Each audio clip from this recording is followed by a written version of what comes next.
Google reinforces asset variety, updates ad scheduling pacing, and Microsoft launches self-serve negative keyword lists.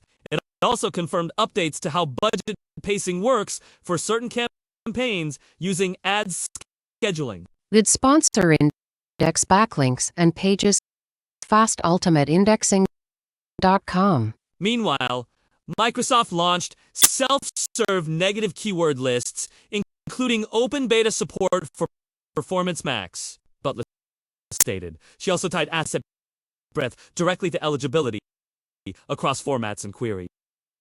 Then, Bullock reinforced this from the design side of the search ad experience. Butler tied the need for more assets to the reality that users are moving beyond single queries. This episode clarified something important. Asset variety is not just a creative best practice.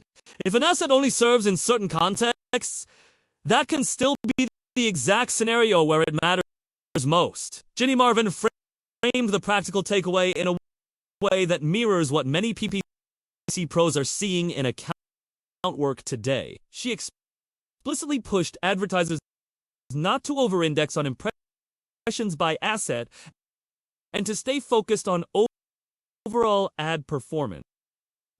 That aligns with the broader sentiment I see consistently from practitioners. Asset variety is less about volume and more about meaningful coverage of different intent states, especially as asset placement becomes more fluid on the SERP. Some advertisers got an email update from Google that will affect average daily budget pacing for campaigns starting March 1st. The email stated that although the monthly spending limit remains at 30.4 times your average daily budget, Google will start proactively spend its limit regardless of an existing ad schedule. It is a change to how spend may deploy within the time constraints advertisers set. Ad scheduling is commonly used for businesses with call centers, store hours, or known high-converting time blocks. However, it also means daily budgets could exhaust earlier in the scheduled window than expected. Scheduling is no longer just about when ads can serve. It may meaningfully influence how quickly spend is allocated. Ginny Marvin, ads liaison for Google, provided a lengthy clarification to this update in a comment on the coverage on Marketing O'Clock's LinkedIn post discussing the update. Marvin confirmed that not everyone is included in this initial rollout phase. She also provided an example of how this update works for campaigns only scheduled to run on weekends. She also mentioned that negative match types will behave the same for Performance Max campaigns as they do for traditional search campaigns.